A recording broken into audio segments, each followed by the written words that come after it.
co-op. It was formed about 35 years ago by a group of farmers.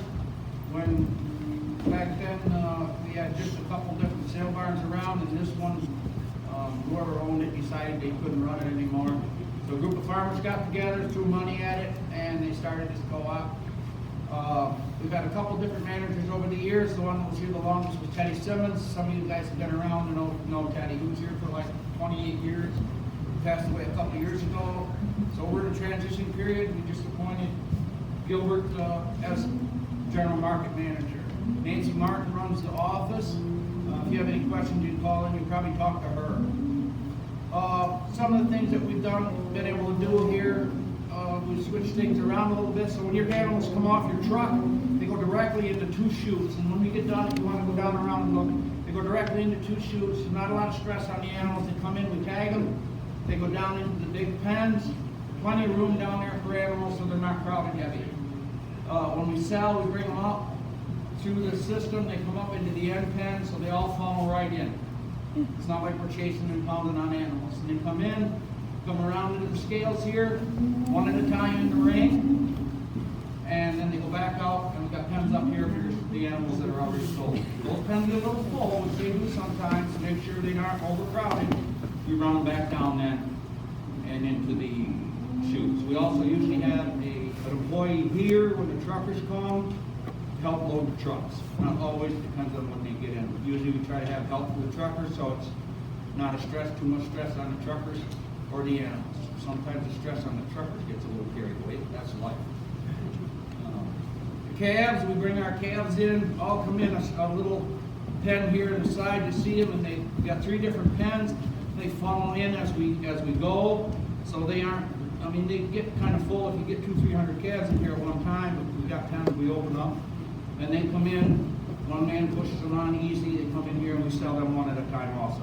Most of the animals, am I right, Gilbert, get sold one at a time? Yeah. Yep. We don't sell groups yet. We haven't had that many animals, and we don't have big enough room to turn many. So that's where we're at as a market. We hope to be here for a lot of years yet. There's not many markets right in this area. We're about it nowadays. So if you ever have any questions, call the office or get in touch with Gilbert. He's pretty much in charge. Okay? Anybody got a question now? Super. Okay, so we are not recommending you guys go through the barn today because it's a program through popular section. So if you want to come on your own time one day and do the barns, that'd be fine. Okay, super. The other thing is we have free sanitizer given to us through Aggie Markets. If you want some, take home. It's available to you. You have to sign a piece of paper, but other than that, we have those, and we have free masks like this and white masks like this that are free to you. Okay? So afterwards, if you want any, you can let me know. Okay.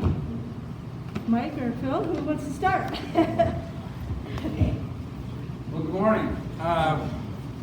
If you can't hear, then maybe I'll go in the ring or something where the PA is. So if you're having a hard time hearing, just yell at me.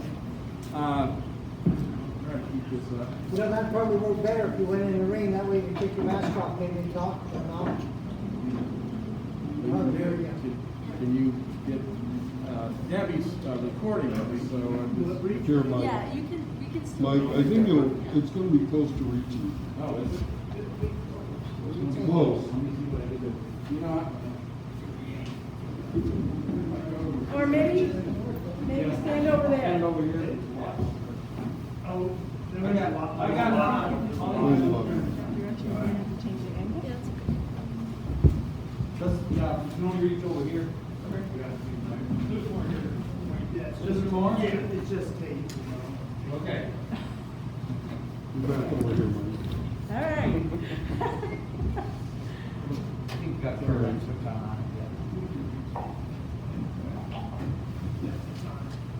There you go. All right.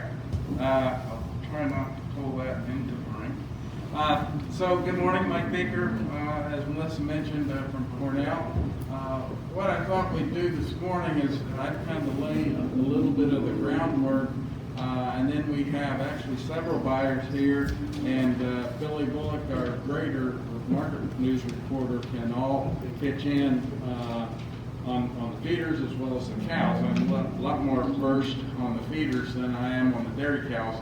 but I know there's several of you here that are interested on the dairy side of things. So we want to make sure we get all that covered. So as a way to start, in your handout you've got this sheet with cattle on it. This is a description of the USDA feeder calf grades. Now, not all buyers buy based on these feeder calf grades, although if they're buying through cattle auctions and those types of menus, a lot of times the cattle are described using feeder calf grades. So they all know what they are. Whether they use the actual words or not, it's a different thing. Because cattle feeders know that they need to produce and sell calves, not produce, but sell finished cattle what the market wants. And the market definitely doesn't want small frame cattle. So if we go across the top, which is the frame score, and understand too that done correctly, a frame score will not change. So we theoretically can frame score a baby calf, and that will be the same estimate when that calf's ready for slaughter. And what that frame score attempts to do is to predict when that finished animal will be low choice at a ½ inch of back fat. That's the target of what cattle feeders are at a baseline that cattle feeders are aiming for. And just as a rough rule of thumb for you, that weight will be approximately what the cow weighs at a body condition score 5. So if you have a 1,200 pound cow that's body condition score 5, her steer at low choice will weigh within that range, plus or minus. If you have a 1,400 pound cow, then that's what he'll weigh. So if we look at the different ones, so we've got frame scores of large, medium, and small. And that arrow under the belly is just a quick and dirty way to do an estimate on frame score. So if you see large, that on the left, the distance between his belly and the ground is greater than the distance between his belly and his back. It's not a great drawing, but that's basically what you're looking at. Go down to the small frame, belly to ground is much shorter than belly to back. Okay, so it just gives you an idea when that animal finished. Large framed animals are going to finish, large framed steers are going to finish over 1,250 pounds. The average weight now of most steers, or actually the average weight of slaughter cattle right now, is running around 1,400 pounds. So they're a little fatter than that ½ inch back fat, but so that tells you, in some cases, we've taken frame size a little bit further than what we should in terms of what the packer's looking for. But the packer's not discounting, so until they discount, I guess we keep them. Heifers are 100 pounds different. So that's what we want to know, because cattle feeders by and large are not interested in those small frame cattle. They just can't make any money on them, because in the end you're selling weight. So that small frame calf, let's do the math, which is easy. That heifer that weighs 1,000 pounds, and if she has a 63% dress, which means live weight carcass, that carcass is only going to be 630 pounds. So there's just not enough money to be made on an animal like that. And they're not very efficient either. They don't work well. So, yes? A question on that. I've been reading in the cattle magazines that they're saying that they're mentioning that smaller animals, smaller cows, because they're eating less food and the cows are quicker or whatever in that category.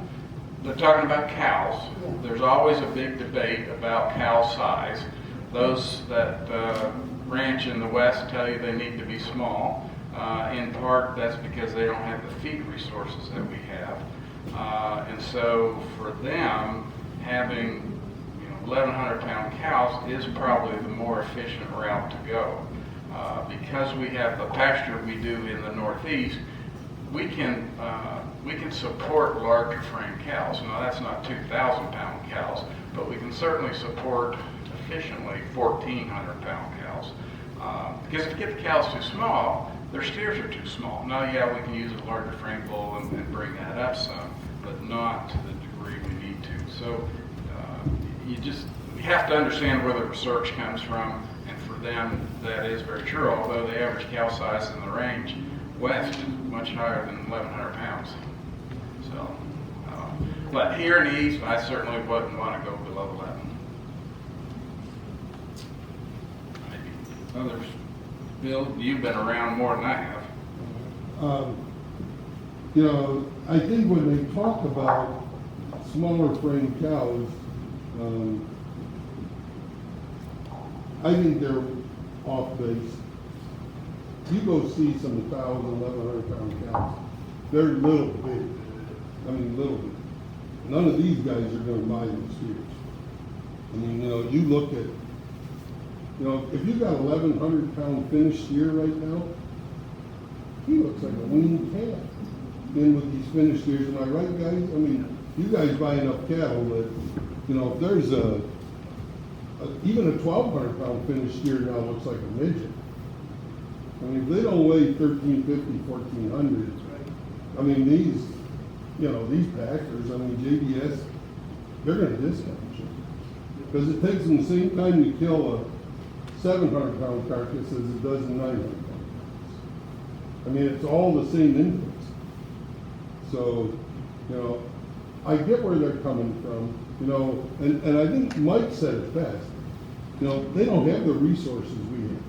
You get out there in your country, in Colorado, I mean, 1,100-pound cow, that's about all that grass can support. You know, those cows are on 30 acres instead of 2. So, that's my thing. You guys, any input? So why would you get docked for if you run a cow through, say your cow's 1,800 pounds? Why do you gotta get docked on that when it goes through? Yeah, they're just too heavy. They don't want them that heavy, you know.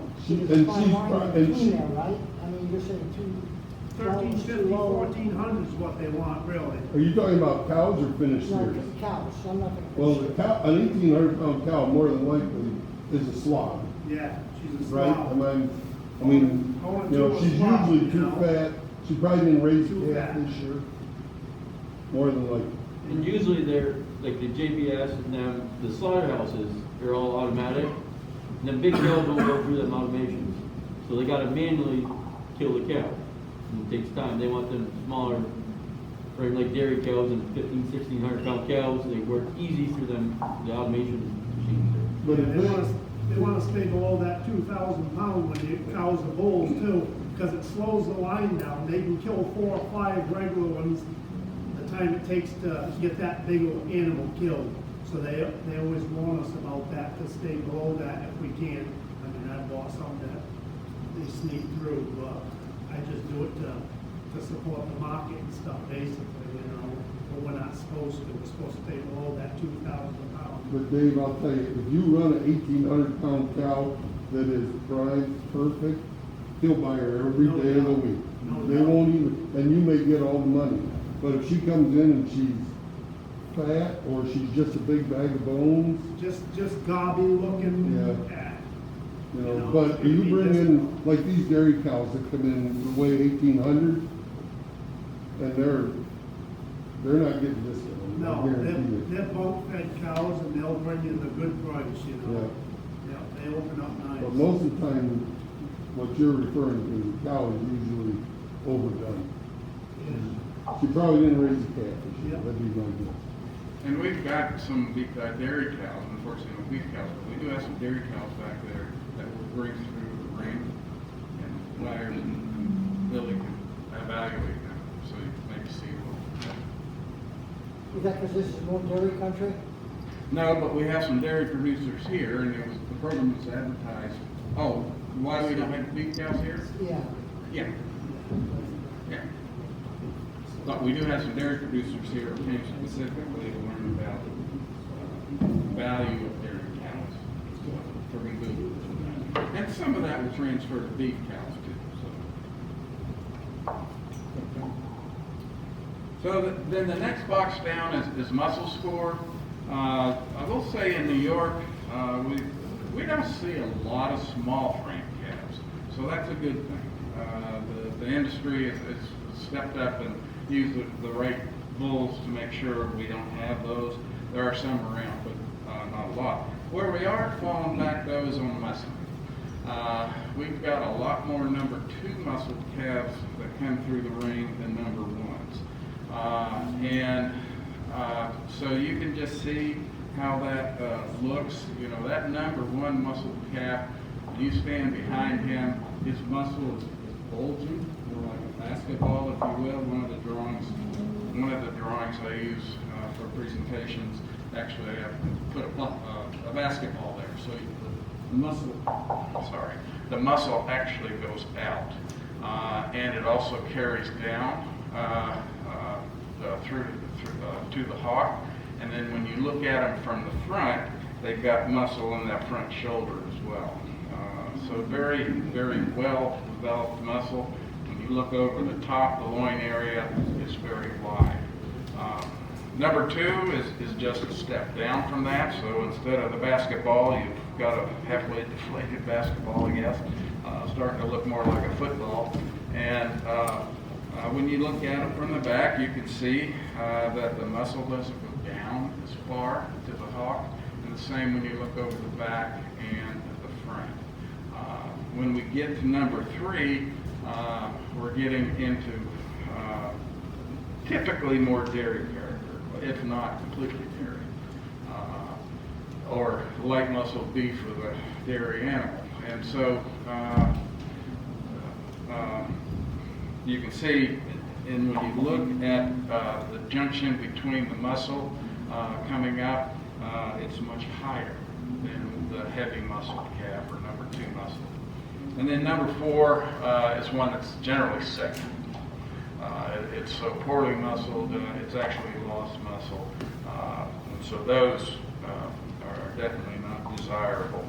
And the reason I say that in terms of muscling here in New York, when we go on some tours of states every other year, and when the last one that I went to with these guys was in West Virginia, and this guy had just bought 100 calves that he was going to background and then go to grass the following summer. And those calves came through and they were all just as thick as they could be. And so that's really something that I think our group needs to work on here in New York. And, you know, it's all relative, right? So we're used to dairy, as somebody mentioned, and so anything that's thicker than the dairy seems to be thick. Well, it's not.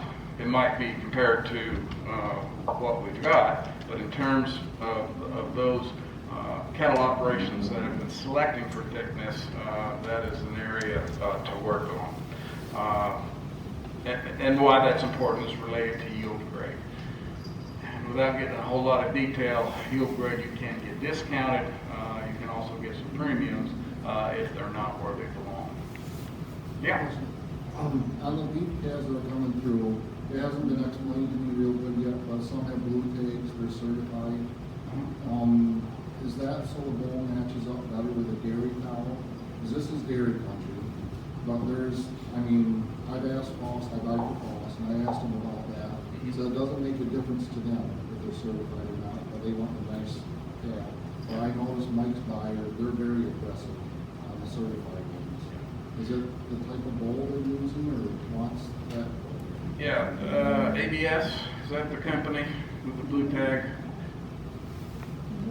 Yeah, shaking her head, yeah. So those are calves that have been sired out of dams, and the sires are ABS sires. And so the claim that ABS makes is that these sires have been selected specifically to use on Holstein cows to increase muscle, moderate size, and that. So, but if there's not someone buying specifically for that, and unfortunately that's the problem with JBS or with ABS, is right in this area I don't believe they have any collecting stations, if you will. Then most Billy, you is- talked about up in, weren't they? Seymour's, Seymour's. I think there's 3 farms, Boss truck picks them up, I think she made the deal with them, Okay. but they just bring them there, then they load them on the trucks. Are they the ABS calves or? No, I think they might be Wolf, Wolf cattle? but I Okay. think they're limo crosses. Lemmy crosses, okay. So Wolf is another stud that is really specialized in beef sires onto dairy animals. Limousin is what they're using. But they do buy those calves, aggregate them at the Seymour Livestock there in DeKalb Junction, and then they get shipped from there. I don't know if that's happening with the ABS calves. Yeah, most is Mike's buy it, they buy them all. Yeah. So he may be doing that for them then. Most, because they're paying, yeah. Good they're thing. paying good money. Yeah. They Okay. have to be good. Yeah. So that's what they are. The other ones are bringing good money too, but they don't, I noticed they're more aggressive on those. Good. I don't know, do we have any beef cross calves in that bunch? Oh, yeah, one. You have one? Oh, good. Well, we can talk about it. Any questions about the muscling? When we've got some calves coming through here, it'll make a whole lot more sense. The next sheet gives a summary of some work that we did over a 6-year time frame, where we had somebody sit in the sale barn at Finger Lakes and write down the prices, describe the calves, and then this particular set has almost 10,000 head in it. And we summarized the differences, premiums for the calves. And you can look through that. So steer heifer, you can't do much about that. But that had an $8 or 46. Really, probably the most important thing to look at, we like to talk about price per pound, but really the most important thing to look at is dollars per head, because that's what goes in your pocket, not the price per pound. So a steer's worth $46 more a head.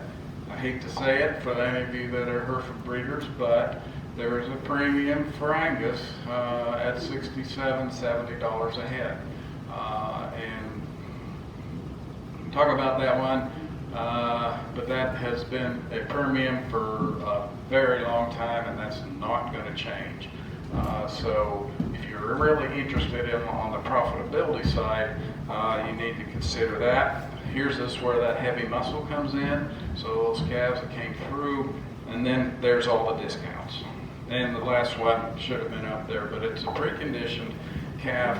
Only a $16 per head difference for those preconditioned calves. Now that's come up some. Just anecdotally, I don't have any data to show it other than a sale that was 2 years ago at Finger Lakes where they had some very well preconditioned calves that also had some reputation behind them, and they were worth about $50 to $60 a head more than the regular in-barn calves. So, that. Yeah. Would that be an issue? Maybe the sale barn doesn't know whether they're preconditioned or not? Well, a lot of sale barns are now requesting that information. The problem is they label everything preconditioned, even if it's just a dewormer applied. So, you know, we need to get much better at this, Well, saying, the criteria is- this is the criteria that you need to These follow. guys have vaccination certification and verification that it's sort of like a passport. Yeah. And I think that's what these buyers are gonna be looking at. I mean, if you fill this out and you tell them what drugs you gave them on such and such a day, I think you have to sign this before they're gonna call them vaccinated or verified. But you also want to make sure that the auctioneer is going to read that. Because I still see calves coming through that have this different colored tag saying they're preconditioned, and they've had a killed vaccine the day before they came through. How you pass that piece of paper on is kind of critical too. Yeah. Hand it to your trucker, it might not get there. hand it to the auctioneer, it may not be read. Or send it ahead of time so the sale barn has it. We could get enough in the office. So it's a matter of getting that information too. But if you know you're gonna send cabs on a Friday, ship it out to the auction barn that week, if you're not gonna be with them. Right. But it behooves you to make sure that that information is read. Because these buyers know whether, if it's just a kill vaccine with no booster, or if it's, you know, whatever. Okay. So I'm going to just mention what preconditioning is. We could spend a whole meeting on that, and I know you came to look at cattle, so I don't want to belabor the point. Other than this is a protocol that is the lowest risk, or creates a calf that has the highest potential to fight off disease. The biggest stressor in that calf's life is weaning. And so we want to not do anything at weaning if at all possible to add to that stress. So adding to that would be vaccinating, castrating, dehorning, which sometimes happens. So we want to start 6 weeks out prior to weaning because several of these vaccines need a booster, and you want that done prior to. So that really means thinking. That's a long time to think ahead. I know I can get myself caught from time to time. If we're going to wean October 15th, well, I'm looking at whatever that means, August sometime. So it's important to think about that. If you are not going to booster vaccines, do not give them. You're just wasting money. It does absolutely no good other than taking money from your pocketbook and stressing the calf by running through a chute. So you see, there's 3 different scenarios there to look at. Find one that best suits your farm, and then the diseases recommended are down below. And this is always a frustration because there are so many vaccines, so many combinations, kill, modified live. It's just a rat's nest to try to figure it out. In a perfect world, you would have a veterinarian that's well versed in beef cattle that could help you work through that and make those recommendations. If not, if you've got an extension person, they can have that's familiar. Ron Cook, who used to, well, not this county, the next county over, was there. He put together a pretty extensive trade name list that even then, because of the combinations, it was hard to pick them out. So I'll own that one right up front. 2 last things. BQA, if you're not BQA certified and trained, I'd encourage you to do that. In fact, on the way out, maybe you can tell Melissa and she can put a check by her name if you're interested. I know several of you here are trained. And it's just, it's a good practice. It's the right thing to do. It lets consumers know that you as beef producers are doing everything they can. Yeah. The BQA and the BQAT is critical to get that one. That one is a really good one. Yeah, the BQAT is BQA transportation. For anybody, any trucker that takes cattle to the plants, they have to have it. The big plants, I mean, in Pennsylvania. Those of you that just transport cattle your own or even from sale barn and around it, it's a good training. Once life returns back to normal, we've always had either DOT or trooper be part of that training, and it's amazing how much you learn because there's things that, you know, through urban legend or wives' tale or whatever seem to be believed and are not. So it's an excellent training. Let Melissa know. And that's for dairy also, right? Yes. That's for dairy too. So. Yes, for dairy as well. Yep. The dairy, because of the, what's it called? Farm. Thank you. the farm program, a lot of the stuff would be covered, but there's additional material that's covered in the dairy beef quality assurance program too. The last thing I just want to give a plug to, Melissa mentioned Billy here. So we got a grant a number of years to put some reporters in several auction barns across the state. So if you want to know what those prices are that we collect, if you just do an internet search, and I didn't think fast enough to actually type it out for you, but Cornell Beef Cattle Management, then you'll come to my website and go through the menus and you'll find it. The advantage of that is Billy and our other 3 reporters are a third party. And they also use feeder calf grades, USDA cow grades to report the prices. So you don't get a price for feeder calves, for example, that go from 45 cents to $2.10. What does that tell you? What was the average price of the calf today? Who knows? Well, Billy's report will show that we have a 150-pound break, and this is what the calves brought in there. So it gives you a good idea of what the general market is for that Class A animal, so, without the highs and lows. Okay. Questions? You want to make any comments more? So what's the max weight, theoretical weight for feeder class? They go to 1,000 pounds. 1,000 pounds still considered feeder? If it looks young enough. Age and weight. Thank you. That's a good question, because when we go back to frame score, the grader has to make a judgment as to how old that animal is, because we're estimating what weight. So if they're a yearling weighing 800 pounds or a calf weighing 800 pounds, those 2 animals are not going to weigh the same when they're finished. And so they will be different frame scores. So that's a good question to clarify. I appreciate that.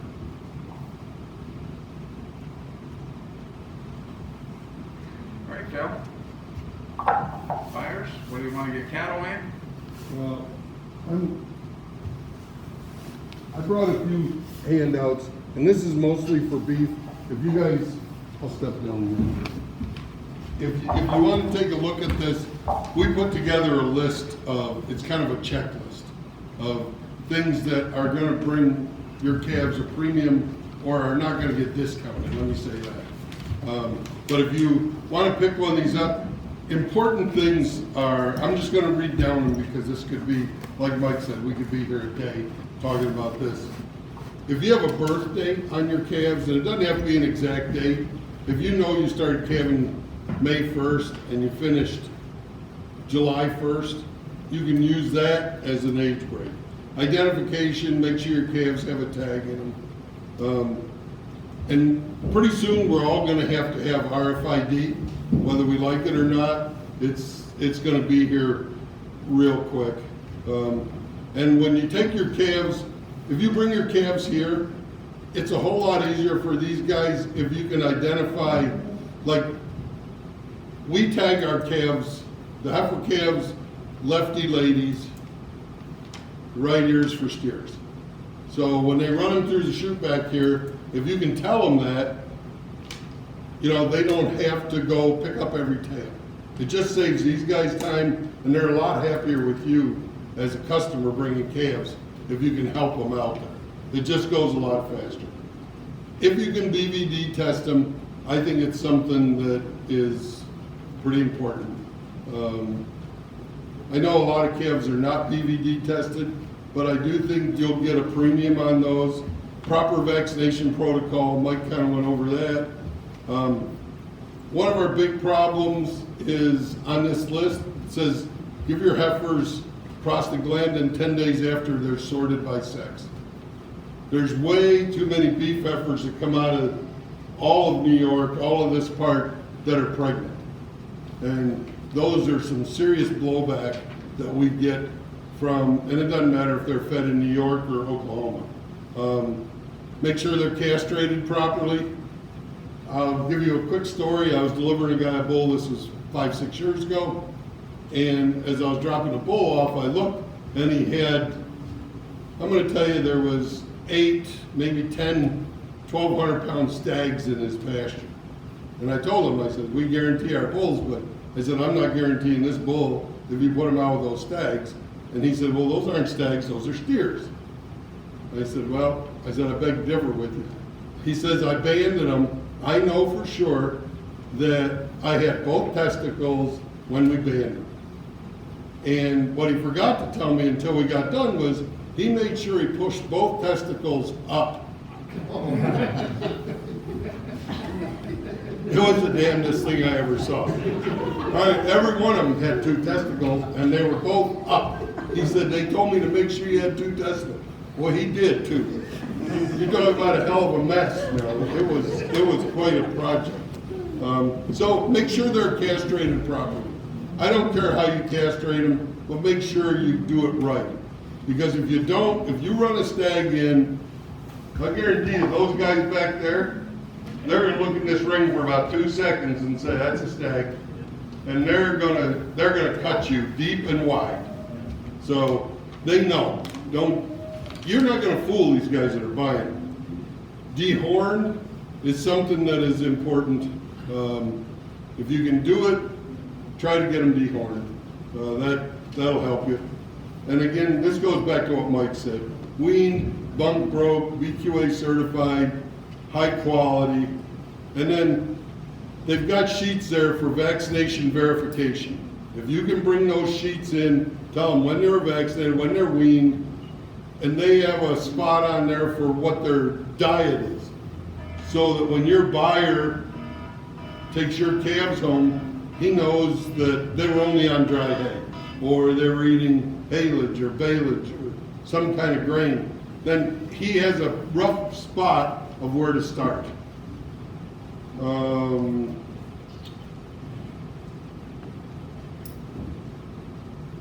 And one thing I do know that makes a difference, if your calves can be relatively clean, you'll get a premium for that. You bring in these calves covered with mud, and they got them big manure tags all over them, you're gonna get discount. And part of that is, you gotta guess how much manure and mud is on that calf. They're not gonna pay you for that. I'll guarantee you they're not gonna pay you for that. If they come in covered with crap and mud, you're gonna get a discount.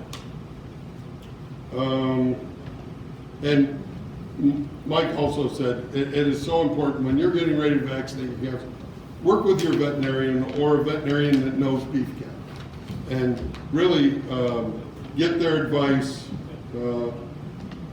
And I also tell you to call ahead to the sale barn. If you're taking your calves to the sale barn, you call these guys and say, hey, I'm bringing 10 steers and 5 heifers. They're mostly black baldies, or they're all straight limousines, because they may be able to help you market them. So I would encourage you to give them a heads up, not the day before. Call them a week before, 2 weeks before, and tell them what your plans are. So, let them know what you have to sell, how many you want to sell. Give them as much information as possible. You can't overdo it. And the other thing is, we're in an area now where you should let them know if they're conventional, if they're natural, if they're organic. Sounds crazy to us guys that have been around for a long time, but that's pretty important now. And you can get a premium on those calves if you can verify they're natural or they're organic. You got to verify it though. You're not going to just say, oh yeah, these calves are natural. And then something I've encouraged people to do, and not very many sale barns like doing it, and I understand that, but if they're coming from Phil Trowbridge, when that guy gets up there and starts talking about them calves, I want him to say, hey, these are Phil Trowbridge's calves. Now, if you're embarrassed with your calves, put your neighbor's name on them and tell them to send you the check. But, you know, that's what I would tell you, because that's the way you build these reputation calves Mike was talking about. I know exactly what the calves are. They're one of our bull customers. These guys, when they bring their calves in, and you say, these are SK's calves, everybody gets to the front of their seat because they know they're gonna have to pay for them. They know how those cattle feed, they know how they grade. So if, like I said, if you're proud of your calves, ask them if they won't test. Give them your name. And include your contact information on those sheets. And I would encourage you, if your buyer has problems, have them call you or have her call you. Let you know that there was a problem, because then we have to try to fix it for next year. And so that's just a little, and on the back of this sheet, just for the lack of, I put a glossary, which is kind of corny, but it actually will help you if you don't understand what I was saying here. So that's what I would encourage you to do as far as these calves, and this is, and you're gonna want, you'll find, and if you find you can add something to this checklist that we can use, because we get to talk to a lot of people, let us know, because I'd like to add it to that list. You know, and that's something I would encourage you, just pick one of those up. Is there questions or ideas, or how can the three of us help you guys? Is there something that we can do for you to make it easier? So, Yes. I use tags that have the farm name right on them, so they would come in with the farm name right on the calf. Yep.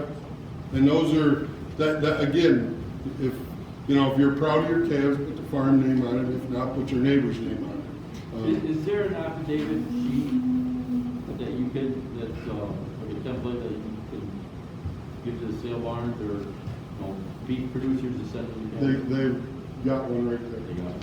Yeah, they made up the sheets for, what is it, Northern New York Livestock Farmers Market, yeah. So that's on the sheet. Every calf needs to be identified. All the vaccinations need to be on there.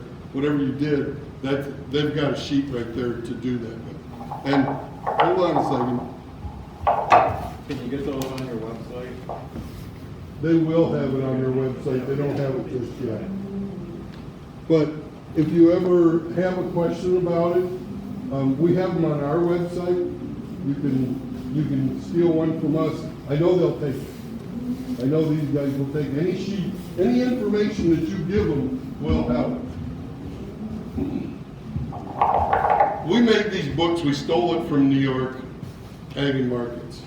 And I would encourage you guys to look at these. I don't care if you use this book or not. It talks about treatment protocol, and this is gonna help you sell your calves. And then anytime you do anything to your calf, if you have to treat one or treat a cow or whatever, just write it in this little book, so that if indeed you are natural and you go to sell your calves, you know that you can, this one calf got treated, so it's not gonna be a natural. So, and the other thing that we do on ours, with our guys that do natural, we've got an ear notcher we use for hogs, and we tell our natural producers to notch a tag. If they have to treat a calf, just put an ear notch in their tag, so that when you're walking through that yard, you see a notch, you say, well, that calf's not gonna go natural. Or, you know, what we designed for them was Draxxins at 1 o'clock, penicillins at 3 o'clock, you know, so they know what drug was used also. So that's just an idea. And if you, whatever records you can keep them. And I don't care if you write them in a book like this, on the calendar in the barn. Don't write them on your snuff can, because with experience tells your wife will throw it out. Because when we first got married, I wrote everything on the back of my snuff can, and I had a peach basket full of snuff cans that was my breeding records. She didn't think that was so cool. She threw out the whole thing. I got them back, but I had to dig through the dumpster for about an hour to get all them snuff cans back. But, mine's just short and sweet. We can talk about this all day. If there's ideas, suggestions, but there's handouts here if that'll help you. We've got all kinds of information, and these guys at the sale barn here, I really encourage you to communicate with them. You know, if you sell your calves privately, that's great. If you bring your calves here, tell them what you're doing, tell them what's going on, make sure they know they're vaccinated. And again, if it's something that you want them to announce your name when them calves come in, please ask them, and I believe they would do it. Anything else? That was, like I said, this is stuff I love talking about, so we could be here till tomorrow morning. But I know that everybody doesn't necessarily want to do what I want to do. Glenn, you want to talk some? I don't got nothing to say, really. Well, come up here for just a second. How many head of cattle will you buy in a year? So, I mean ballpark. well, there's probably about 130 or 40 a week. So he'll buy 5, 6, 7,000 head a year. Yeah. And, you know, when you were asking, when Dave was asking about that cow, that was a good question. Because this is the guy that, he knows when that cow walks in, he knows what she's been doing for the last 9 months, I guarantee you. Yeah, if she's a good no-roll cow, she'll bring you a premium price. If she's a gobby fat cow, they get discounted, you know what I mean? A lot of time they go slop, you know? Well, So, Did you buy feeder calves or did you Here, just buy? go ahead. No. They want you to use this. no, I don't buy, I mean, I do for Muslim trade, I sell animals for Muslim trade, but, you know, that ain't gonna be your top price, obviously, you know? And finished years? Yeah. You buy many finished years? We don't get a lot of them through here, but the ones we do get, I mean, I try to pay the top price for them so we can actually get more, you know? I'm given a price every morning to go by, and I stick to that price, you know what I mean? For cows, bulls, and steers and heifers, you know, so. Yeah. How many sale barns will you personally buy out of a week? I just buy here Monday and Thursday and Central Bridge. Yeah, we go to Central Bridge and down there, that's more of a Muslim trade, goats and sheep and all that stuff, but they have quite a good run of cows too also down there, so, yeah, but, I don't know, that's, But he's also a good resource for you. You guys get to know him. If you know you're gonna bring some cull dairy cows here or cull cows in any, talk to them, find Yeah. out what they're worth. Cause he can tell you if the plant got shut down last week and they don't need any cows. yeah, this it year. all makes a difference, you know what I mean? If one of the plants have a little glitch in the system throughout the week, it does make a difference. And, I mean, cows on Monday and Tuesday, obviously, we got all week to get rid of them. If they're a little bit soft-footed cow or something, they'll probably bring you more on a Monday or Tuesday than they will when you're backed up against the weekend. Because, see, a lot of time on Thursday, I'm told if we don't really need the cows that bad, we're only gonna take like a half a load, which is 16, 17 cows out of here. So I have to buy accordingly. And them soft-footed cows, I mean, a lot of them will go to Cargill versus JBS. You know, even if they're our type of cow, they'll probably go to them because a lot of times they take a load out of here. You know what I mean?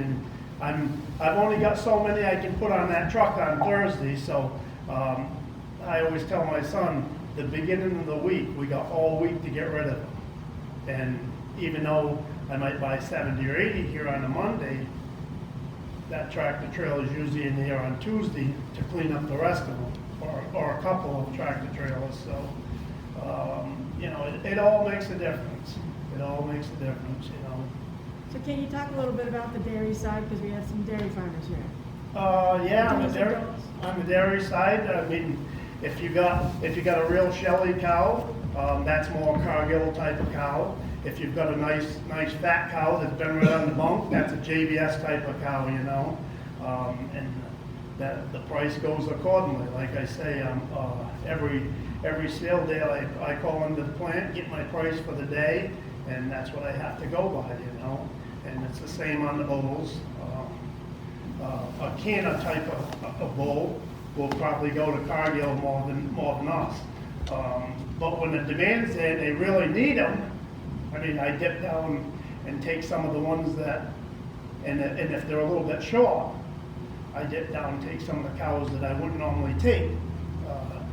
So, That's why I just encourage you to talk to these guys so that you have a better idea when, you know, if you're gonna price check on a Thursday and you're gonna bring the open cows here on Monday, find out what they think the market's gonna be. Call them before you Yeah. get here, because they may tell you, hey, if you can wait a week, you know, Nichols is closed down right now, so. right, you which know, they were last week, Yeah. you know, and it definitely makes a difference. When one plant has a little bit of a problem, it would back it up on the others, you know what I mean? And, Yeah, let me interject here. I dairy farmed for 30 years. 2 years ago, I came in as president, and I've been in and out of here. And these guys are a wealth of knowledge that I wish I would have had when I was selling animals. Yep. It's amazing. And they'll tell you, you ask them, they're straight shooters. Glenn would never lie to you, I'm telling you.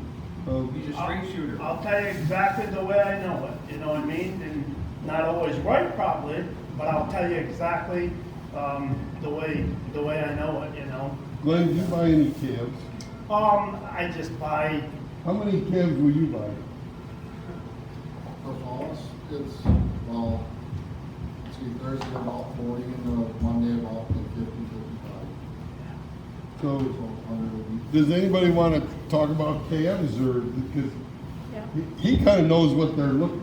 But I got a question for Glenn yet. first. Okay, go ahead. I've seen dairy cows go through here and, you know, don't see nothing wrong with them. And I'll ask them what's wrong with it, you'll say cancer. How can you pick that up? That's what I was gonna have, when you get a cow in here, well, Paul Masick is our buyer up there. yeah. And now there's 4 points, he says, you look at the cow when she makes that first turn. Yeah. That's what I Bag- want you to point out, that way then you judge the cow on that, so how you gonna buy Yeah, it. the bag lumps in the flanks. and The lumps- first thing you look at is the eyes. Because Yeah, this all cow coming in first. the eyes when they come in, if they're enlarged around the eye, Or sunken, or. yeah, or something, or if they have on the lid, if it's a little bit rolled or something, 9 times out of 10, that's cancer. And when they get the flank lumps, it's not always cancer, because if they got bag problems too, that will give them a lump. Not always on both sides, but one side. But if it's really sticking out, the buyers beware of that, you know, because we try to buy a cow that's gonna pass at all times, you know. Well, I've seen lumps in bags and you said that it doesn't matter. Well, because if it's too low or something. if the lump is not attached to the body, 9 times out of 10 it will be okay if it's low. Because they cut it off or it's just not cancer? It could be bruises. Yeah. Bangs, that's, you know, but when you look at that lump, I should let you talk. Yeah, If it's just hard and it's in the wrong spot. Lumps, Yeah. you're talking about the lymph nodes though, right? yes. Yeah, if it's up there and it's attached to the body, we usually stay away from the cow. You know, it's what I've been taught by my We're boss. staying away more with mastication cows too, right? With hot quarters. I know that with our barn, well, they'll check the quarter if it feels hot. Yeah, they'll rail. if they got a temperature, we try to determine that when they come in by looking at their eyes and their quarters and stuff. But, you know, you don't always guess right probably, but, if they've got a temperature, you can pretty much tell by the eyes on the cow, a lot of it's by the eyes, you know. And that's the first thing you see when the cow. That's the walks in. first thing you see when they walk in, you know, so, Mike, you want to talk about calves? Well, I just thought, you know, it's 11 o'clock and I'd like to run some cattle through here. yep. And so these young calves were brought in. We do obviously have a crossbred. I will tell you the one thing that's happening right now. The one thing that I've been told repeatedly is these crossbred calves want to nurse like no tomorrow versus the straight Holsteins, and he's kind of showing you that. But and you can most Holstein calves are going to be what's referred to as large frame that we talked about. They're going to be well over 1,250 pounds when they're finished, and the muscling is always going to be 2 or 3. You won't see a number 1 muscled calf. So Billy, you something want to talk about when these guys come in? What makes a number 1 calf versus a 2 and a 3? Do we have that distinction here?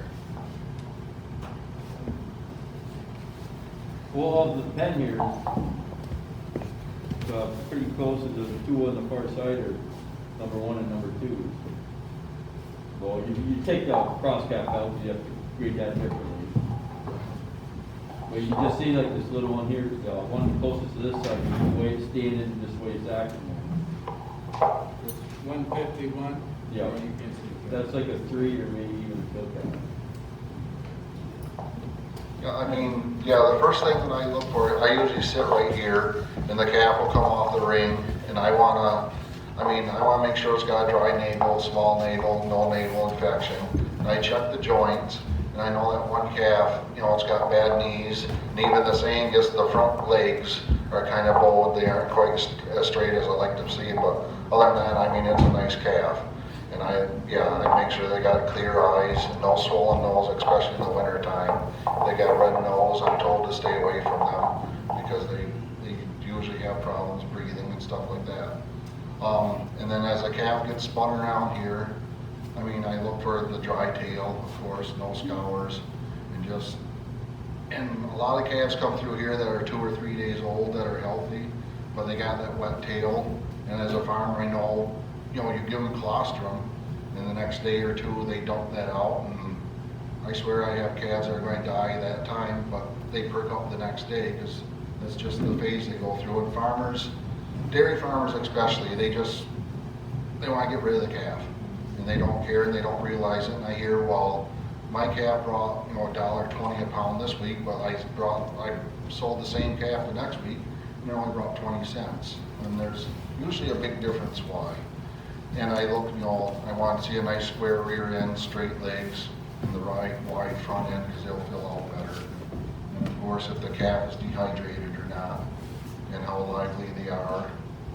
And like I say, the Amish, they got pretty good tradition or whatever. They usually bring in good healthy calves. They're usually a week to 10 days old, and they just want to take care of the calf, and they do a good job doing it. And now we're getting into the beef calves, and the main thing is they want them all black with no white on, and of course polled. And the Herefords, like he said in his presentation before, they want the black calf. The Herefords, the red Herefords and stuff like that, they're the off breeds, and they're really not. We can use them for feeders like with the Holsteins, but not with the beefers. Why is that? Why is Hereford not bringing as much as Well, the black baldies and stuff, the Angus, they've done a good job pushing the Angus beef. That was why the Angus program. And feed efficiency, usually a Hereford ain't going to grow as fast.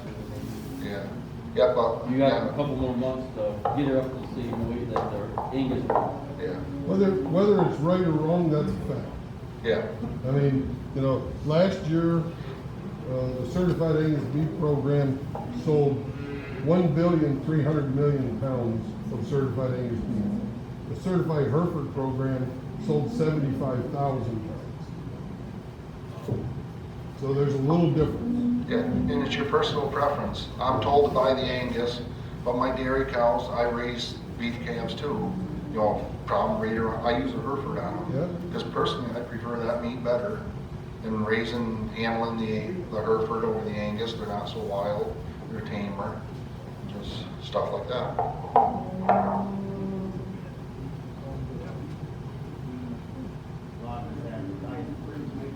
Yeah. Well, but there's a reason for that also. I mean, the guys at the feedlot, if they thought they could make more money with Charolais cattle, they wouldn't be buying Angus. He would be buying white calves, not black. If the guys that do this for a living, they know what they want. And that's the thing with these reputation cattle. Mike made mention of it before. They know when they feed those cattle, when they're 18 months old, they're gonna weigh 1,400 pounds and they're someplace else. That's why I tell you, if your cattle are good, put your name on it so people know. But like I say, if you think they're gonna fail you, you probably need to avoid that, because believe me, Glenn and those guys, they'll remember if you got shitty calves. I mean, they will remember. Next year when your calves come in, they'll be, it's just, and we see it happen all the time. And I'm told too on the Angus calves, especially being dairy country, they want the thicker bone, the bigger frame calf. They don't want the dairy type looking beef Yeah. calf. They want the Brutus. There's a difference. If you sit at sale barn long enough, like I've been doing this for 4 years now, when the cow comes in, you can almost tell where that cow, what herd that cow came out of. Because they're all these bigger farmers, they load in every week. And them cows, you can pretty tell, sometimes just by the smell, sometimes just the way they're conditioned off. Like dairy cows. You can tell which farms they come in. The buyers know that too. I just wanted to add to the feedlot. The feedlot really only wants three things. They want health, okay? So, which is why you're seeing more and more weaning periods going to 60 days or longer, because those older calves are going to be healthier. Watch your cord, man. Just watch your cord. Then they want feed efficiency, because that's what they're in business for, is to convert corn. And three, they want the best market. Angus fits in on the best market for sure. Any breed can be on the health side. But I was at Five Rivers feed yard last pre-COVID, and one of the largest feedlots in the country. And we went by a big pan of black nose Charolais, and he said, if I could feed these, I would feed them year in and year out, because they're the most efficient cattle on this lot. But the premium he gets for the Angus crosses, I mean, these are crosses, but those that would qualify for certified Angus beef, provided him more income than the feed efficiency. So, it's interesting. So, anyhow, okay, buyers of cows.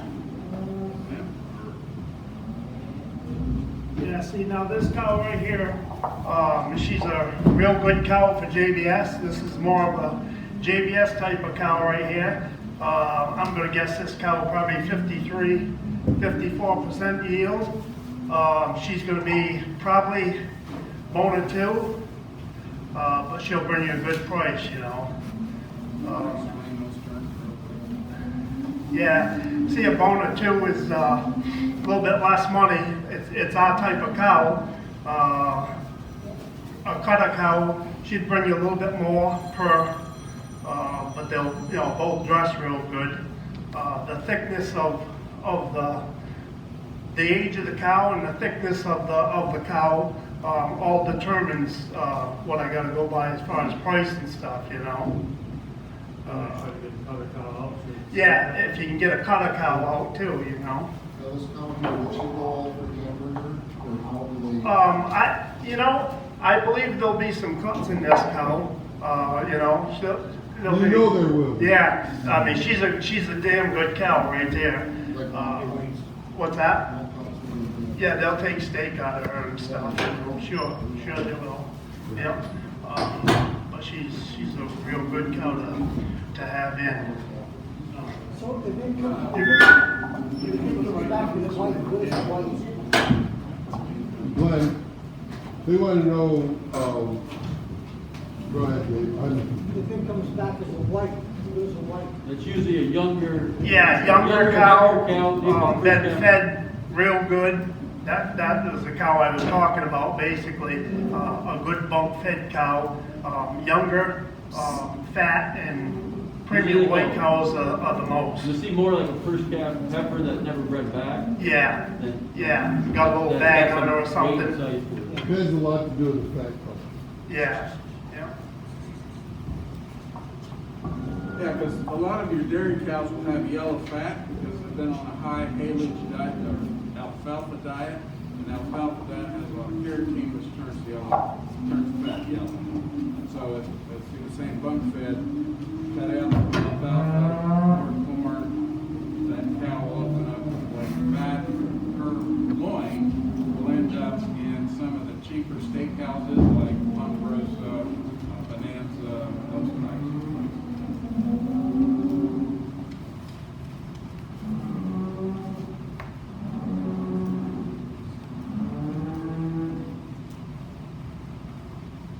Is there a cutoff, like what's the cutoff for your lowest weight you can buy for a cow, like Jersey cow or a crossbred donor? Our cutoffs, they like to stay around 950, 1,000 pounds for JBS. I mean, she's got to be a meaty little cow for us to buy her down in that weight. And like I said before, if the cows are a little bit short, we'll dip down and take something that we normally don't take. But my average here at the farmer's market, say on Thursday, I buy 45 cows and my average weight was, I think it was 1527. You know what I mean? So we take more of that type of cow. But they tell me in the morning how aggressive to be and if we need to dip down and take some of them cows. And on every sale is different. Some days the sales are shorter on numbers. So you're forced to take some of them cows because on Monday I get 2 tractor trailers to fill here if I can, you know, without straying too far from the price. They don't mind if you stray some, if you got the right type of cows and, you know, it all. What's Taylor's cutoff? What's that? Taylor's is like, 700. They'll go down to 700 pounds. Yeah, they don't really care to have them, but they will. They will. I didn't get a cutter. Yeah. Maybe a no roll. Yeah, she's no roll. This is a good white cow, and she's one of the better cows that we've had in. She'll dress 55, 56%. She's a premium white cow right there. Today's market, what would a cow like this bring? She's in the mid 70s, 72, 73, 4, What's that 5. cow weigh? That cow right there is gonna probably weigh, we're going to test you too. Put her on scale. yeah, you can, I don't care. I would say 1,680 pounds. 1,680, I would think. If you wanna run right on the scale, we'll find out. That ain't a problem. That ain't a problem. Well, I think She's getting it up now. She was a lot fuller than that. Yeah, when they leave them over the weekend, they lose on percentages and stuff. And my sheet don't always come out to be what I guessed them on Thursday, when they're killed on Monday. Well, when you buy the cow, you have your cheat sheet or whatever, your little grade what you're buying them on. Yeah. Does JBS send you what they actually do? Cargill will send their buyers individual cows. JBS sends me a sheet of the cows bought that sale. So So you get the average of that sale? I get the average of that sale and how close or far away I was on them. But Cargill, I kind of like it the way they do it. They send out every cow, they send... Yeah, they send individual cows. What I like about the individual cows being told, write footnotes, sign up, because I get every tag number when I buy a cow, and I write a footnote over on the side, and see, they're able to check that, which, You see how close they were? yeah, to- yeah. 1790. 1790? Whoops. Hey, look. That's not on a scale. Yeah. You get the extra 10 pounds right in your pocket, right? Huh? You get the extra 10 pounds in your pocket. Yeah. I said 1660. She weighed 1790. Yeah. You got calves.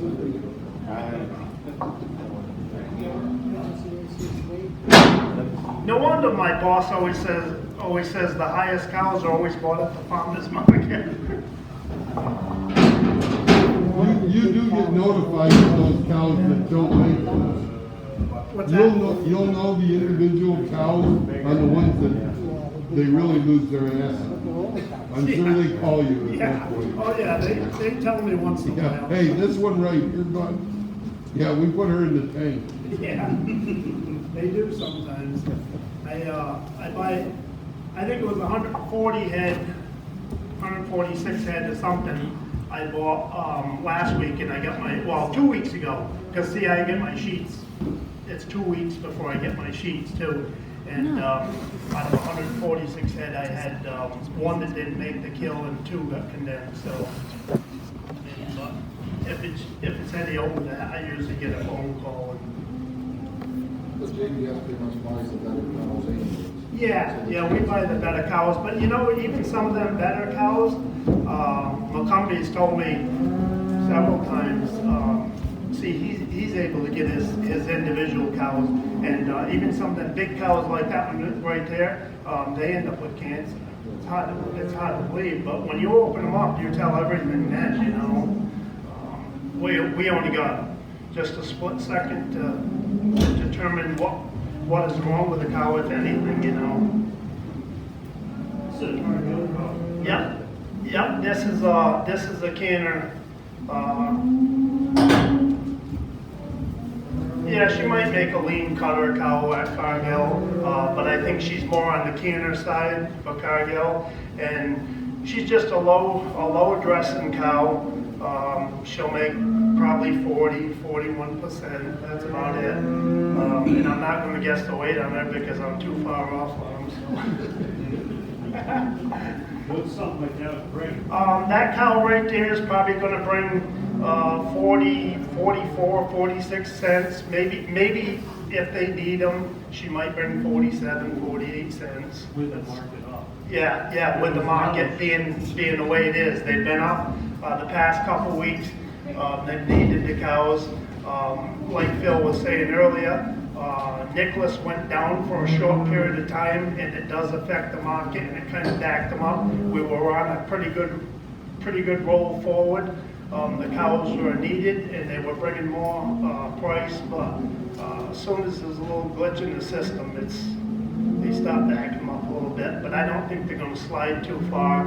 From what I hear from people around, the cows are a little bit short compared to what they need. So I think in a week the price is going to bounce right back. And if they start opening up restaurants more. Oh, if they start opening up this restaurants and everything kind of gets back to normal, I could see these cows being 80, 85, 90 cents again live. Because the slaughterhouses had to compensate for what meat they're selling, so they had to program themselves to cut them a different way. Exactly, yeah. Now yeah. they're short of like restaurant meats. If the restaurant's all open, that's why they said they came up a little bit, because they let them open up some. Yeah, some states are So opening now they back had to cut up. all these cows because they didn't have the meat for it. Yeah, the market will really take off, I think, if they open stuff back up, you know. But, See how Texas does, they're the first ones to open up right there. yeah, Texas and Mississippi, yeah.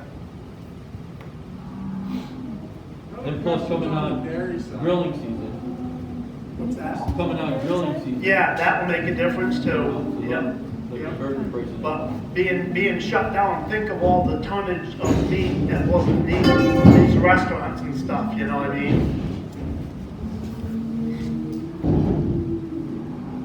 See, this one doesn't go to feed. Yep. See this heifer here, I bought her for JBS for a number 5 as a finished heifer. She might be a little bit on the old side, but I bought her and paid a pretty good price on this for a finish number 5 heifer for JBS. Number 5 grade is the Holstein grade for steers and heifers. Explain what you see in her that makes you think she's finished. She's been very well fed, and you know, she's got good conformation and stuff. And like I say, she might be a little bit old, but I bought her for the 5 bill, and just a well fed heifer, you know. And she fits the weight too, you know. She's got the brisket, and a lot of times down near the dew claws, you can tell when they get the little fatty down there too. So I just guessed her as a number 5, judged her as a number 5 heifer for him, and you want to bring the beef down? Yeah, the feeder's next.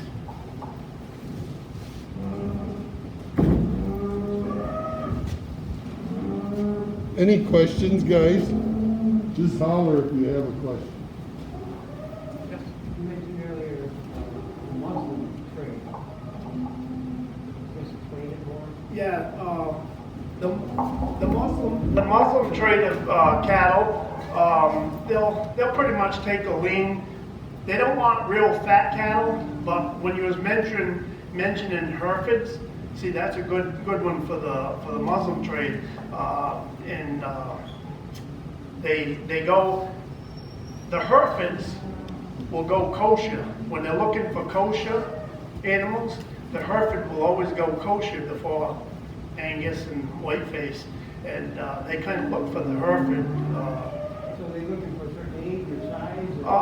Yeah, they like to stay below 1,200 pounds, but they'll go down to 600, you know. But we haven't got a lot of it up in this neck of the woods, but in the Finger Lakes and all down through, you know, the closer to the cities, you know, they have Muslim trade, but yeah, but Herefords work well for Muslim trade. They like that, you know. And the pumps are good. I mean, is that what? Yeah, well, see, I'm not really up on that kosher deal. I've actually sold some to them that I thought might go kosher. They didn't go kosher, and they were Angus crosses. But they say the Herefords are the best ones as far as that. Yep. So do you think that someday you have like a one-day market for just the Muslims and all that, eventually here? Yeah, I would think so eventually, because there's a lot of them being bought. I know that. So we've got half a dozen or so feeder calves out there, and what I'd like is have Billy grade them, and then have Phil talk about them as a buyer. And any questions or other buyers, we can discuss this each one as they come through.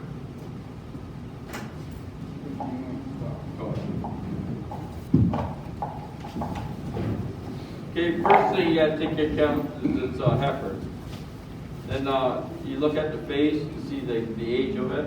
This one looks like it's got a little more age, like she's probably an early, like a good, about a year old right now. She's probably like an early winter calf. Then you look at the legs where from the belly down, she'd be a medium frame. She wouldn't be, that's what most areas. She looks not like true Hereford, like the typical, what they call featherbacks, where they have that white on their back. That's a true sign of the Herefords. And they're discounting for that a little bit. You look at their tail head to see like if they got any dairy cross, like the longer face or not.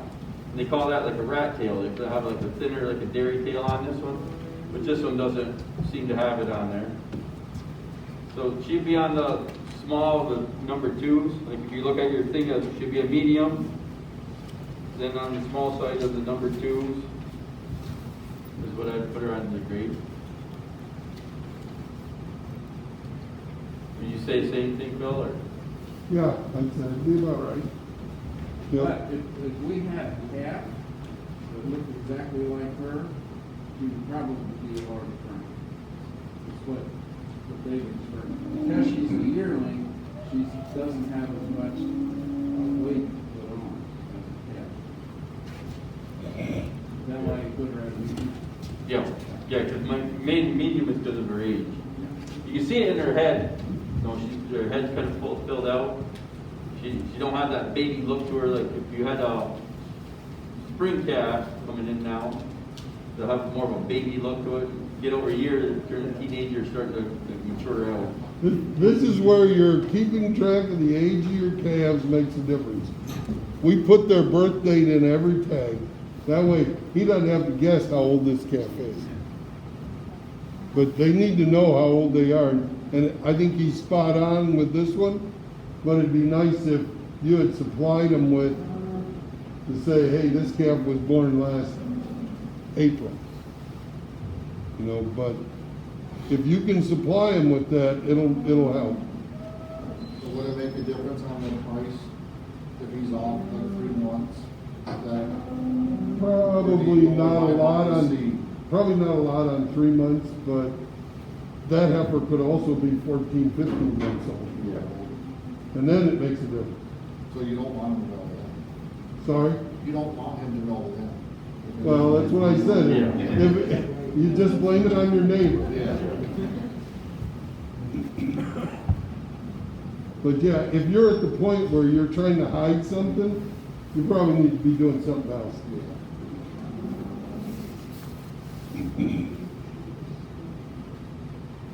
Yeah, that featherback, something I just learned that the true Herefords are short-legged. If you ever see the old magazines, and the feedlots don't want like if they're going like feed fish and all that. They say if they don't have the red over their or the white over their back, they probably have the cross, something in them. So maybe they'll grow a little bit better than a. They want the pigment around the eyes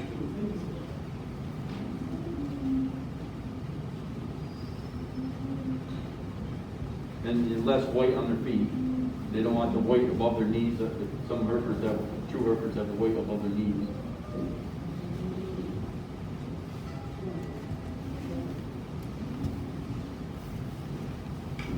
They just wanted to a little bit bigger head.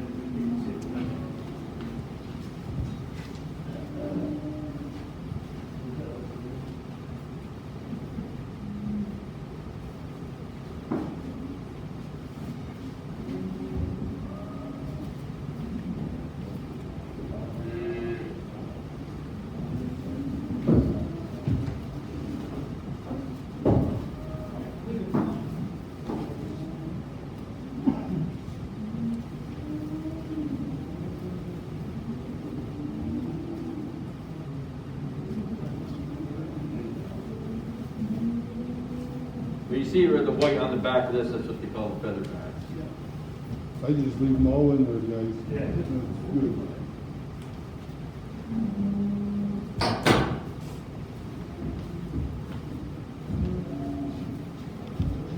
So, Billy, once you grade one more, and then the other two that have not been graded are free, everybody here can grade, and then we'll track.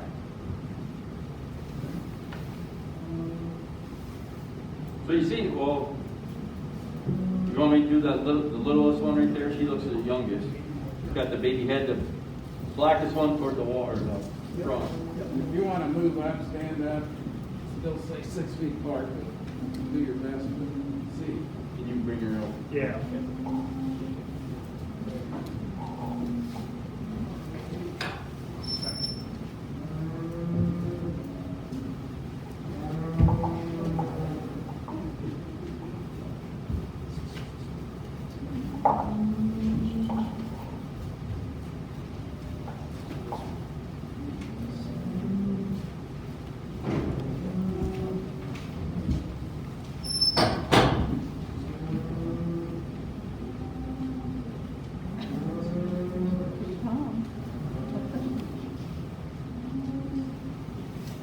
I put her as medium frame and just a little bit better on the muscle score, but still in the 2.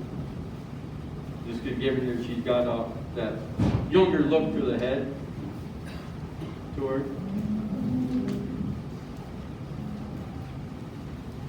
You see where I'm coming from on that? You see the look on the head there? It's got that baby look. You know, the fat around up around the ears come down through, and then around the jaw.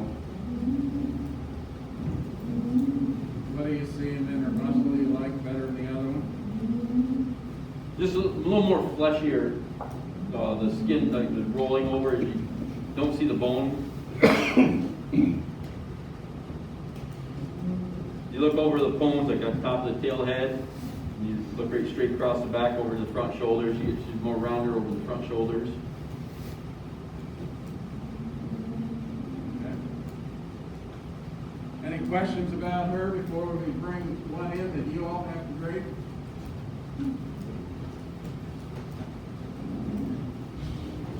All right. Welcome.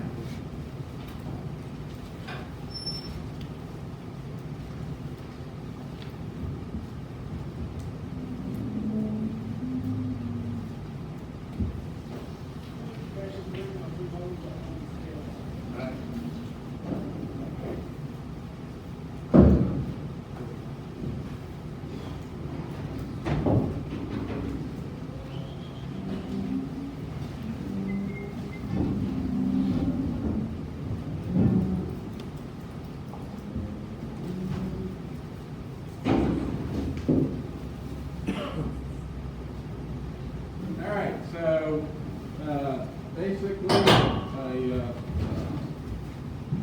frame score, muscle score, and then maybe a comment or two that might affect her price. Take a minute, look at her.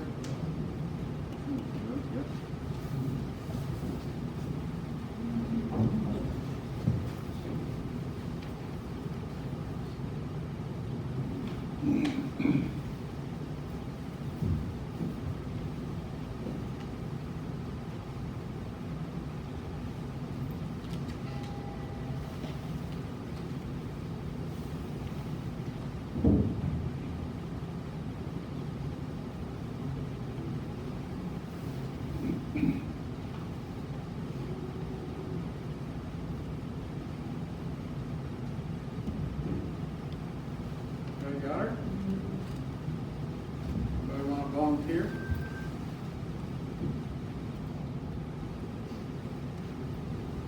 Okay. 2 and 2. So, frame, so, yeah, M2. Okay, anybody else? Different? What's that? Discount because of the horns.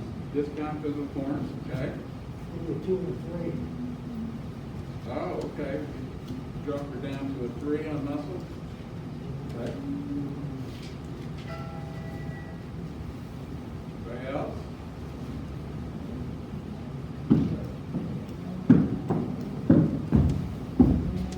How old is she by those horns?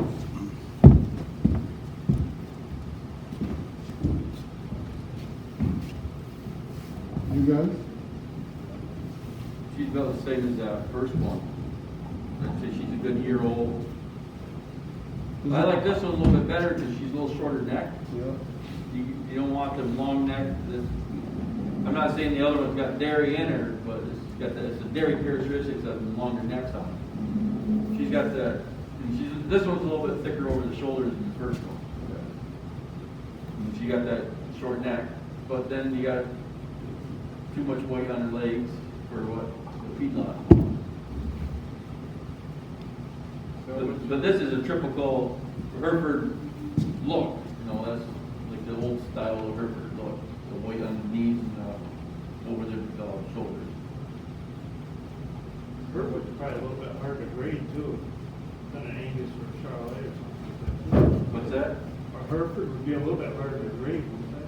Because they're kind of older looking animals anyway. Not really, not like the same age Hereford and the same age Angus. Herefords are usually going to be on the smaller on the frame score than an Angus. But they'll still have a little bit bigger head than an Angus would. Yeah, a little bit, not. So what's her official grade, Bill? I'd say she's a medium with like a low 2. What do you think, 12 months old? Or right around 12 or a little older. She's 9 months? I was gonna say, those horns are not big enough for a year old. Unless they're skurs, and they're not skurs, those are horns. That's why I was asking about the horns. I think we were being a little hard on this heifer frame score wise. Because, you know, I would have guessed she was 9 months old. You know, 8, 9 months old from the size of her horn. Because a 12-month-old heifer is gonna have probably almost 6 inches of horn. Probably 5, something, they'd be more, I'll bet if you come back in 3 months, they'll be like that.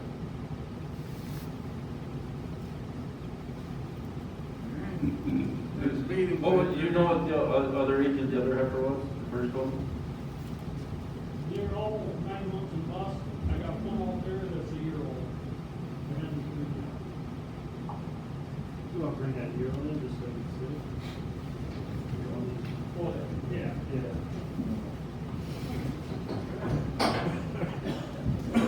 The only thing that was off pretty on the Yeah, I horns, figured right? out.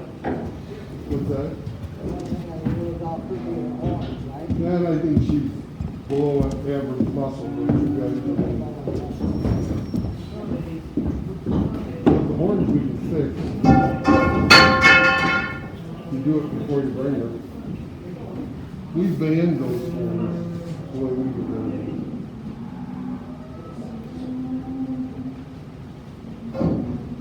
Or your breeder do an Angus bull and they'll take care.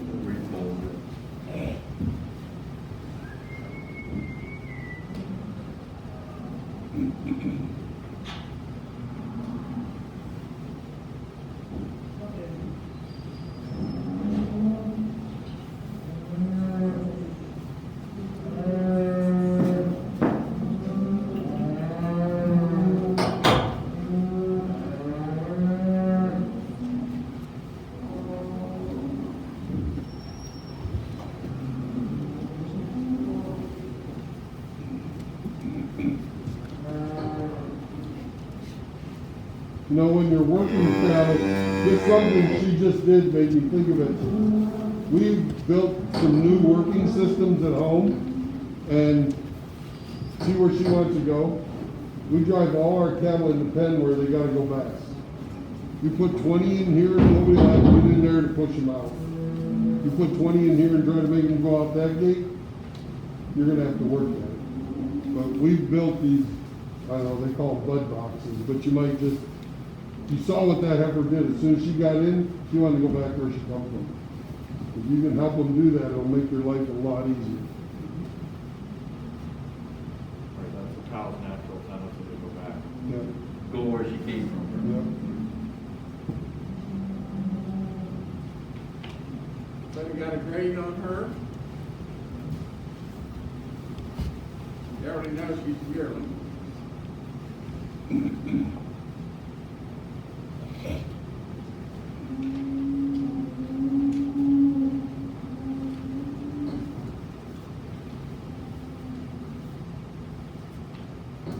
Does she have any dairy in her, guys? No.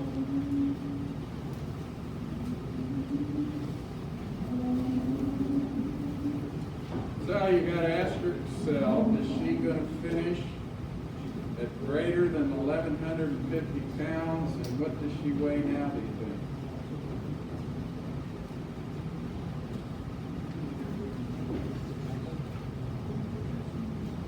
I have a big guess, buyer. What's she weigh, you guys? 680. I was gonna say 700. Yeah, 680. 700, so that means she's gotta gain 450 pounds to be a large frame. She only has to gain 300 pounds to get into the medium frame. Is there enough in her to put on 450 pounds? That's what I'm looking The age probably not.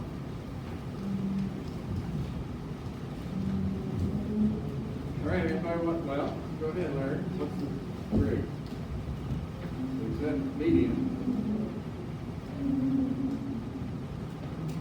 Yeah, I'd rather not much of my, Yeah, I wouldn't mind feeding that heifer myself. I think medium frame, What do you gotta get this heifer to weigh, 1150, 1200 to finish? It's large. Okay, so she'll finish at 1150. And I think you can, I think you take a heifer like this and put her on feed and she'll explode. I'm not saying you're gonna get rich with her, but I think you get her close to a feed bump, I think it'll, you'd be pretty happy. And right now, unfortunately, you can buy these heifers quite a bit back from you can buy them steers. One of the risks of this kind of heifer is she is very light muscle, bottom end of the tube. And she has a much higher risk of getting into yield grade 4, which there are steep discounts on what it is right today. There are steep discounts for 4, so you're gonna have to be careful with a heifer. If she was a very heavily muscled heifer, then she would not have as high a risk of getting into yield grade 4. That's where the muscle.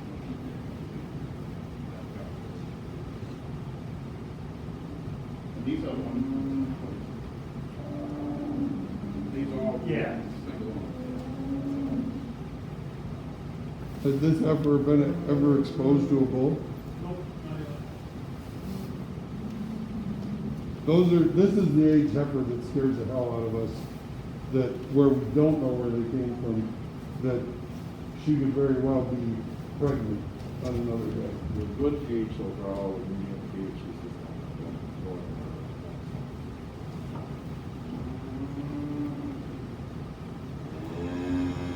What's the official rate? What he said, well, yeah, with a light number 2 for the muscle thickness and medium frame. Just because you see, like where you was talking about the basketball and the hind end, she's got a lot of belly there, so it kind of, you don't look closely, you're not looking at the muscle on her legs. So, you don't see where, for the muscle thickness, you see.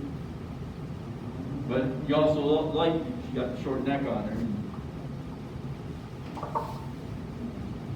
And she's not fleshy. That's another thing buyers don't want. It's cattle that are fleshy, carry more body condition, because they are less efficient in the feed yard, and they want to put the weight on. So that's why Phil's saying he'd like to feed her, because she would go very quickly.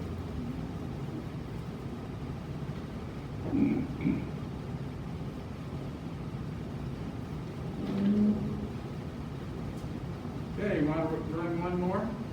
Sure, we got 10 more minutes. I think there's one we haven't talked about.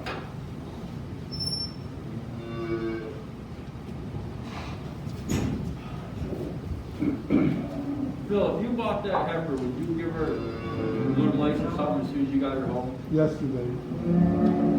Absolutely. And do you feel that, like, if you knew the heifer didn't have or wasn't exposed to a bull, and then you bought one that you have no control, that you gave it a shot to, would they different in growing? After you give them a shot or not, compared to one you never gave a shot to?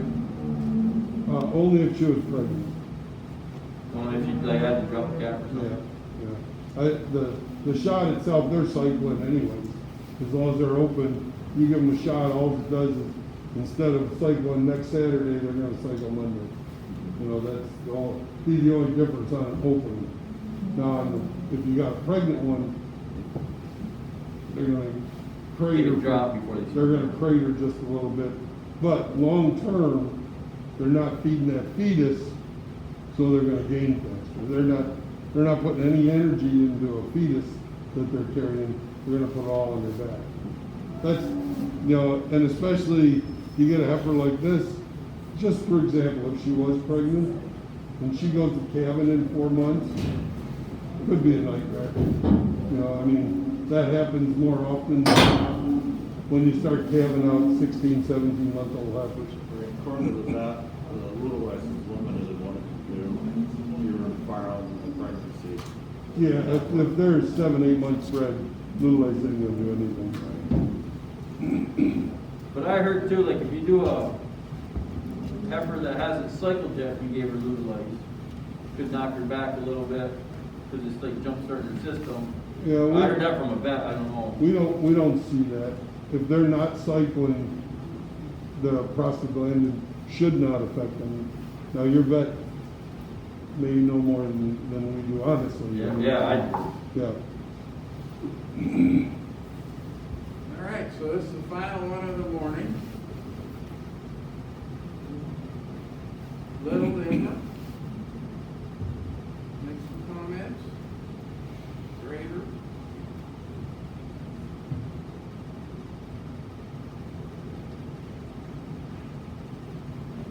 Phil added in the fleshiness, so let's think about that too. Is she real fleshy? Not fleshy at all? Too thin? You don't want too thin.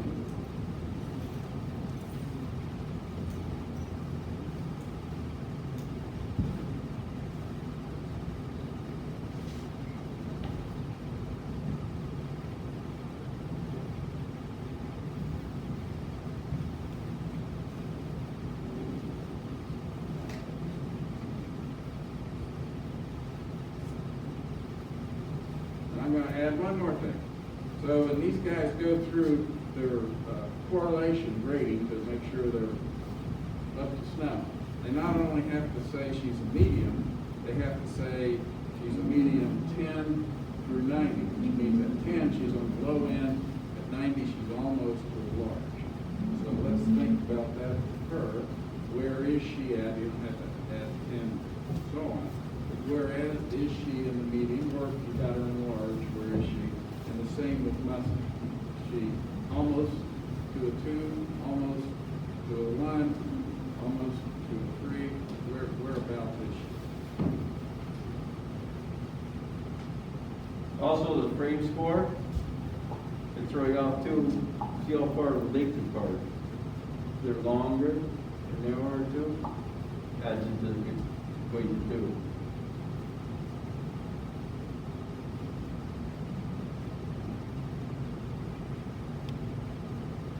No dairy in this one either?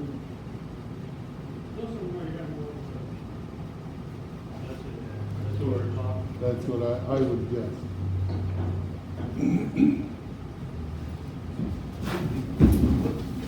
Don't get bucked off, Mike. That's what I wanted to do. You did just right. He knew he was gonna do that the whole time, folks. Don't, he's done this plenty of times. He tries this crap all the time. Oh. And she went right where he wanted her. Thanks there, bud.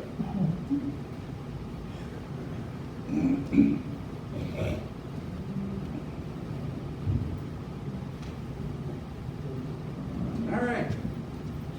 Somebody else new volunteer. Come on, Dean. Medium 2. All right, where is she in the medium?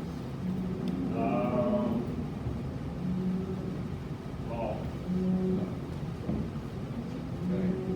So she getting close to small frame? What's that? She's getting close to small frame or getting close to large? Rome's in a small frame. Okay, that's what I just wanted to clarify. Okay, so low on the M's, where is she on the 2s? Can you speak into the mic? I can't hear you. Sure, help him. So where is she? So Dean's got her on the low end of the M's, which means she's approaching small. He has her number 2 muscle, and where would you put her on the 2? Probably closer to a 3. Closer to a 3. Okay. Who else?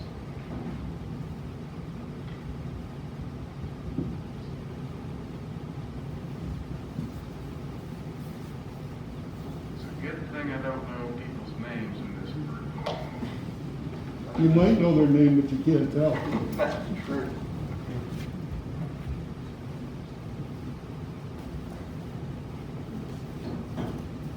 All right. Okay. Easy, Bessie. I put her at the small end of the large frame. just because you see how long she is, like when you got her turned around and the body clearance. So for the, then it also helped, you said you had dairy, but you look at the tail, it's thin. See where the white, the black meat, and then it comes up, it's real thin right there. That's what they call a rat tail. And then the muscle score in the low end, and the low medium, or low twos.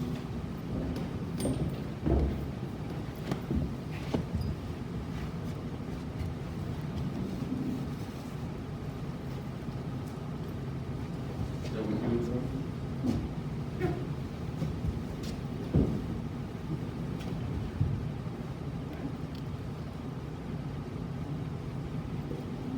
Will she be as close to a 3 muscle score as what we've seen today? I would say, yeah, just because they, you look at their legs, you see how they got that dairy look to them, that thin, right down through the hock, and up through. And the other ones had more muscle formation on it.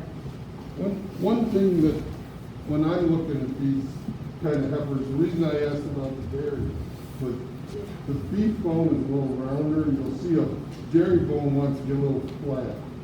It may be the same amount of bone, but you can actually see, especially in her hind leg, see how that hind leg gets a little flatter made. And it's one of the things when I'm sorting these, that I look at that bone structure. That's what made me question her being dairy, was just her bone. That's good to know. That's all, like a lot of guys say they're more feminine looking. Yeah, more. We're on like the dairy side, on, or the beef side. You'll- You got a little more fatter muscling around the legs. You'll see those dairy cows that are making 30,000, 40,000 pounds, they won't have big bones. They're flat bone, just, they've got good bone, but it's a whole different bone. Different structure, formation of weight built on there. And that was looking at her, you might guess a little bit, but for me, it was the bone. You see up through her shoulders, it's more of up to a point. It's like the other one had more of a rounded shoulder on her. This one would be a chine. That's the term they like to use in dairy. But heifer will feed pretty good. Again, yield grade's gonna be an issue. Yeah. We have to watch that.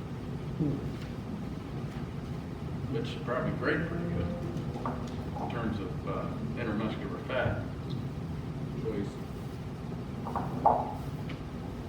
You can let her go back, guys, if you want. Yeah, I think that's, we'll be grading, or I'll be involved in grading between 500 and 1,000 yearlings in August, so if you want to come out and early learn how to do it, after that many, you'll have it down. Any other questions, comments,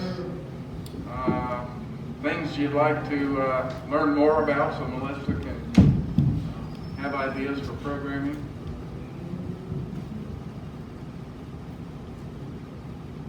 Anything else you want me to do?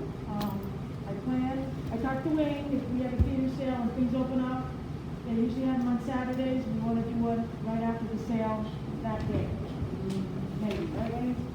In the future. Down the road.